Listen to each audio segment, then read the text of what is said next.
നമസ്കാരം. കൊല്ലം നിലമേൽ പുതുശ്ശേരിയിൽ നിർത്തിയിട്ട കെ.എസ്.ആർ.ടി.സിയിൽ ആംബുലൻസ് ഇടിച്ച് 4 പേർക്ക് പരിക്കേറ്റു. കുരിയോട് നിന്നും കിടപ്പ് രോഗിയുമായി പോയ ആംബുലൻസാണ് അപകടത്തിൽപ്പെട്ടത്.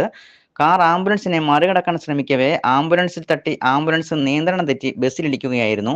കാർ നിർത്താതെ ഓടിച്ചുപോയി. രാവിലെ 9 മണിക്കാണ് സംഭവം നടന്നത്.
നേരല്ലേ